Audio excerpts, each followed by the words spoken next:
Exit poll के नतीजों में एनडीए गठबंधन की जीत के आसार 272 के जादुई आंकड़ों से काफी ज्यादा। एनडीए पहुंचा 365 के पार। इंडी गठबंधन को 154 सीटों का अनुमान, अन्य को मिल सकती है 32। कांग्रेस ने एग्जिट पोल को बताया मोदी का झूठ, कहा जनता के एग्जिट पोल में इंडी गठबंधन को दी गई हैं 295 सीटें और ये संख्या बढ़ती ही जाएगी।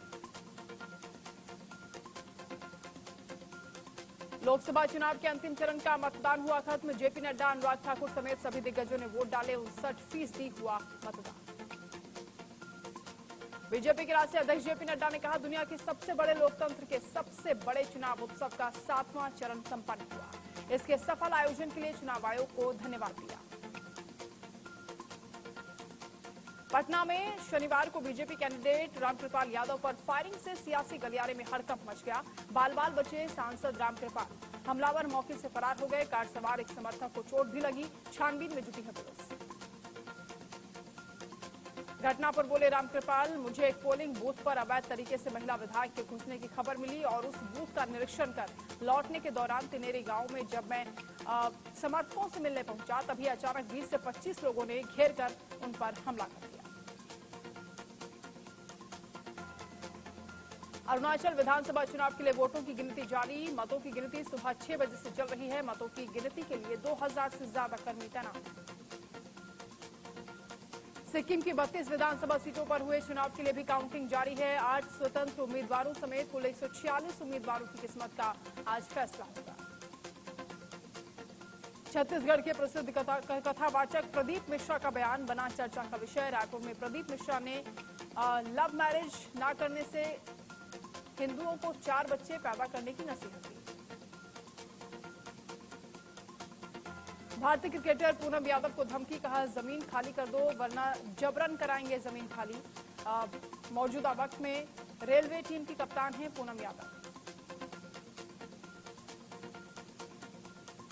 एग्जिट पोल पर जम्मू कश्मीर बीजेपी अध्यक्ष रविंद्र रैना ने कहा विभिन्न एजेंसियों और चैनलों के सर्वे के मुताबिक बीजेपी के नेतृत्व में एनडीए को भारी बहुमत मिल रहा है।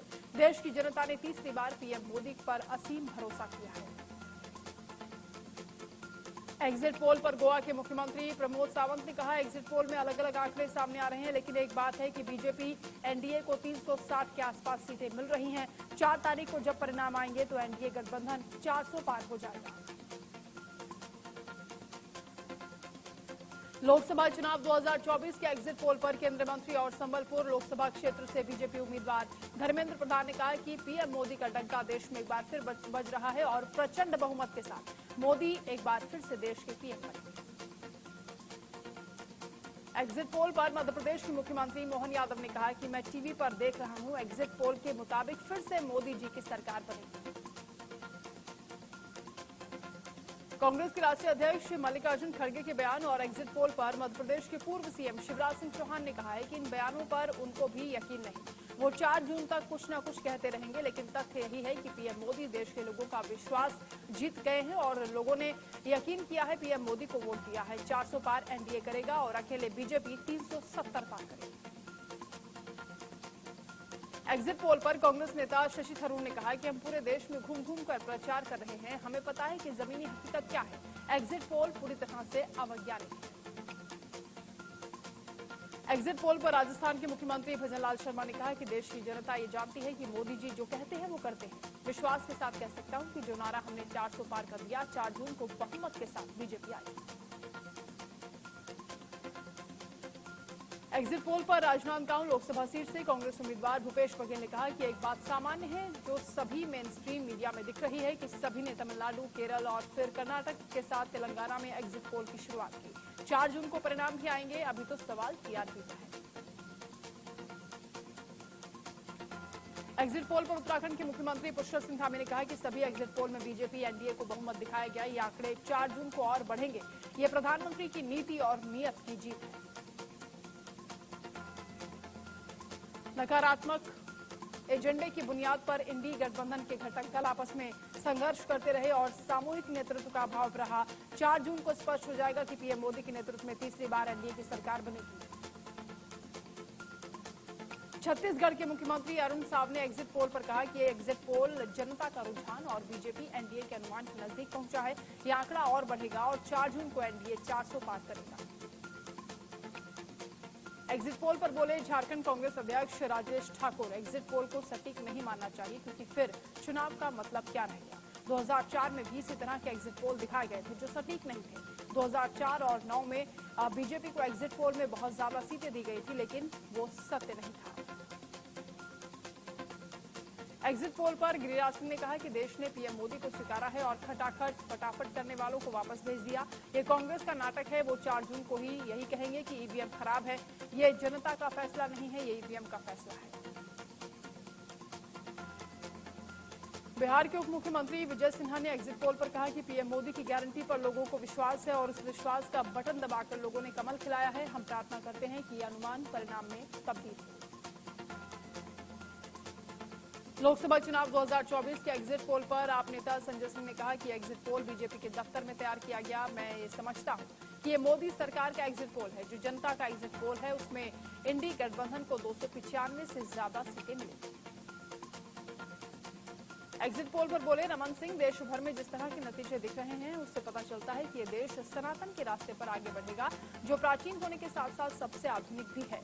तीसरा कार्यकाल देश के लिए शानदार विकास के लिए होगा।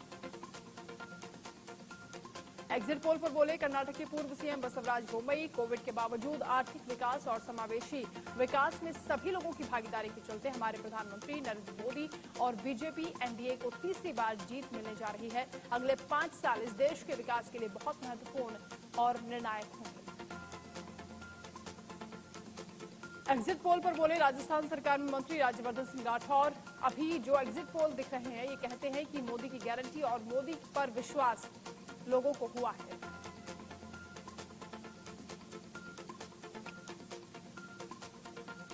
कल अंतिम चरण के मतदान के दौरान सीएम योगी आदित्यनाथ ने वोट डाला। कहा कि एक बार फिर से प्रचंड बहुमत की सरकार बनेगी, रिकॉर्ड वोटों से जीतेंगे प्रधानमंत्री मोदी। राहुल गांधी का नाम पीएम पद के लिए सुझाने पर प्रहलाद जोशी का खड़गे पर हमला। कहा चुनाव से पहले क्यों नहीं लिया राहुल का नाम, अगर बता देते तो जो सीटें आ रही हैं वो भी कम हो जाती। वर्ल्ड रेसलिंग फेडरेशन के पूर्व अध्यक्ष ब्रजभूषण शरण सिंह का दावा, लोकसभा चुनाव में पूर्ण बहुमत के साथ जीतेगी बीजेपी। 7वें चरण के मतदान पर बोले यूपी के डिप्टी सीएम ब्रजेश पाठक, लोग विकसित भारत के संकल्प को पूरा करने के लिए मतदान कर रहे हैं। छत्तीसगढ़ के पूर्व सीएम रमन सिंह का दावा, ईवीएम पर हार का ठीकरा फोड़ेगा विपक्ष। राहुल और ममता ने अभी से भूमिका बनानी शुरू कर दी है। उत्तराखंड के सीएम पुष्कर सिंह धामी ने वोट डालने के लिए मतदाताओं का धन्यवाद किया। कहा कि 4 जून को लगातार तीसरी बार पीएम बनेंगे नरेंद्र मोदी, प्रचंड बहुमत के साथ बनेगी एनडीए की सरकार। टीएमसी नेता कुणाल घोष का दावा, बीजेपी की सरकार जा चुकी है, देश में बनने वाली है इंडी गठबंधन की सरकार। शत्रुघ्न सिन्हा ने किया इंडी गठबंधन की जीत का दावा। कहा ये चुनाव मोदी बनाम मुद्दा का है और क्योंकि पीएम के ऊपर खत्म हो रहा लोगों का भरोसा। लोकसभा चुनाव के अंतिम चरण में ममता बनर्जी ने किया मतदान। बंगाल में टीएमसी उम्मीदवारों की जीत पर जताया भरोसा। आम आदमी पार्टी के नेता और लोकसभा के प्रत्याशी सोमनाथ भारती ने कहा कि अगर प्रधानमंत्री नरेंद्र मोदी तीसरी बार पीएम बने तो मैं अपना सिर मुंडवा लूंगा। दक्षिण अफ्रीका में ऐतिहासिक चुनाव के परिणाम में राष्ट्रपति सिरिल रामाफोसा के नेतृत्व वाली अफ्रीकन नेशनल कांग्रेस को संसद में बहुमत नहीं मिला। दक्षिण अफ्रीका को रंगभेद से मुक्त कराने वाली एएनसी पार्टी ने इस बार 30 साल में पहली बार बहुमत गंवा दिया। मुख्य विपक्षी पार्टी डेमोक्रेटिक अलायंस को लगभग 21% वोट मिले, जबकि पूर्व राष्ट्रपति जैकब जुमा की नई एमके पार्टी को 14% से भी अधिक मत मिले हैं। अब सरकार बनाने के लिए बातचीत का दौर शुरू होने वाला है। आइसलैंड में राष्ट्रपति चुनाव में पूर्व प्रधानमंत्री कैटरीन और व्यवसायी हल्ला टॉम सिडर्टर के बीच कांटे की टक्कर है। सर्वेक्षण एजेंसी गैलप पोल ने 26% और 23% का अनुमान जताया। अमेरिका भारत के रिश्तों को लेकर अमेरिकी रक्षा मंत्री ऑस्टिन ने कहा कि आने वाले दिनों में दोनों देशों के बीच संबंध और मजबूत होंगे। ये बातें सांग्री-ला डायलॉग में ऑस्टिन ने कही हैं। हर साल सिंगापुर में आयोजित होने वाला सांग्री-ला डायलॉग एशिया का प्रमुख रक्षा सम्मेलन है। फिलीपींस के राष्ट्रपति फर्डिनेंड मार्कोस जूनियर ने दक्षिण चीन सागर विवाद पर चीन को सीधी चेतावनी दी। उन्होंने कहा कि अगर चीनी उकसावे में फिलीपींस के किसी नागरिक की जान गई तो इसे युद्ध की कार्रवाई माना जाएगा। मार्कोस ने सांग्री-ला संवाद में कहा कि फिलीपीन क्षेत्रीय स्थिरता में मददगार स्तंभों के निर्माण के क्रम में भारत और दक्षिण कोरिया जैसे मित्रों के साथ संबंधों को और अधिक प्रगाढ़ करेगा। अमेरिका की पूर्व राष्ट्रपति डोनाल्ड ट्रंप की लोकप्रियता लगातार बढ़ती जा रही है। Porn star stormy Daniels case में दोषी करार देने के बाद भी ट्रंप को पिछले 24 घंटे में रिकॉर्ड $53 मिलियन चुनावी चंदा मिला है। भारतीय मूल की एस्ट्रोनॉट सुनीता विलियम्स और बूच विल्मोर को इंटरनेशनल स्पेस स्टेशन ले जाने वाला बोइंग का स्टारलाइनर मिशन दूसरी बार टल गया। इसे यूएलए के एटलस वी रॉकेट से आज रात 9:55 पर फ्लोरिडा के Cape Canaveral space force station से लॉन्च किया जाना था। संयुक्त राष्ट्र में भारत की पहली महिला राजदूत रुचिरा कंबोज सेवानिवृत्त हो गई हैं। 37 साल की शानदार विदेश सेवा के बाद रिटायर हुई कंबोज ने 1987 में भारतीय विदेश सेवा में बतौर नौकरशाह करियर शुरू किया था। जून में एक दुर्लभ खगोलीय घटना दिखने वाली है। इस दौरान आसमान में एक सीध में 6 ग्रह दिखाई देंगे। इन ग्रहों को पृथ्वी से नंगी आंखों से भी देखा जा सकता है। 6 ग्रहों में एक सीध में आने की घटना काफी दुर्लभ मानी जाती है। नासा के वैज्ञानिक भी इस घटना पर नजर बनाए थे। अमेरिकी राष्ट्रपति जो बाइडेन ने दावा किया है कि इजरायल ने सीजफायर प्रस्ताव स्वीकार कर लिया है। बाइडेन ने कहा कि अब जंग रोकने का वक्त आ चुका है। हमास में इजरायल और हमले करने की हिम्मत अब हमास इजरायल पर नहीं करेगा।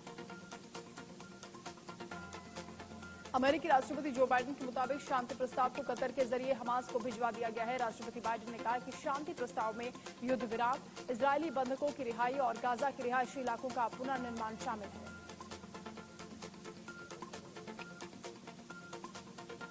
वहीं इससे पहले हमास ने भी इजरायल को शांति प्रस्ताव दिया था, जिसे इजरायल ने मानने से इंकार कर दिया था। इसी बीच इजरायली सेना ने गाजा और मिस्र की सीमा से लगने वाले गलियारे फिलाडेल्फी कॉरिडोर को कब्जे में लेने का दावा किया। इजरायल में विपक्षी नेता यार लैपिड ने नेतन्याहू से अमेरिकी राष्ट्रपति जो बाइडेन द्वारा बताए गए समझौते पर बने रहने को कहा है। उन्होंने ये भी कहा कि अगर नेतन्याहू के सहयोगी सरकार से बाहर जाते हैं तो उनकी पार्टी समर्थन देगी।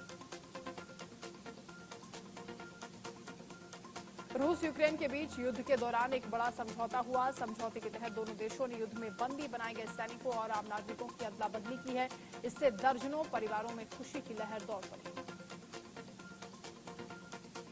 यूक्रेन और रूस ने युद्ध में बंदी बनाए गए एक दूसरे के 75 सैनिकों की अदला बदली की है। दोनों देशों के बीच पिछले 3 महीनों में पहली बार युद्धबंदियों की अदला बदली हुई। यूक्रेन की युद्धबंदियों को बसों से उत्तरी सीमा क्षेत्र में पहुंचाया गया। बस से उतरते ही वो खुशी से चिल्लाने लगे और उन्होंने अपने परिजनों को फोन करके अपने स्वदेश लौटने की जानकारी दी। कुछ लोग घुटनों के बल बैठकर जमीन को चूम रहे थे। 2022 से अब तक बंधक बने रहने के बाद बाहर आकर रोमन नाम के कैदी ने कहा कि वो अपनी पत्नी और बेटे की आवाज सुनना चाहते हैं। उन्होंने बेटे और पत्नी के 3 जन्मदिन मिस कर दिए। उत्तर कोरिया ने दक्षिण कोरिया की ओर कचरा ढोने वाले गुब्बारे छोड़ दिए हैं। गुब्बारों को देखने के बाद सियोल ने लोगों को चेतावनी दी है। साथ ही नागरिकों से कहा गया है कि लोग गुब्बारों से सुरक्षित रहें और इसकी सूचना सेना या पुलिस को दें। एक्सपोर्ट होने वाले हथियारों की निगरानी भारत अब बढ़ाएगा। रक्षा मंत्रालय को डर है कि देश के हथियार गलत हाथों में जा रहे हैं। रिपोर्ट के हथियार यूक्रेन पहुंचने की बात भी रिपोर्ट में सामने आई।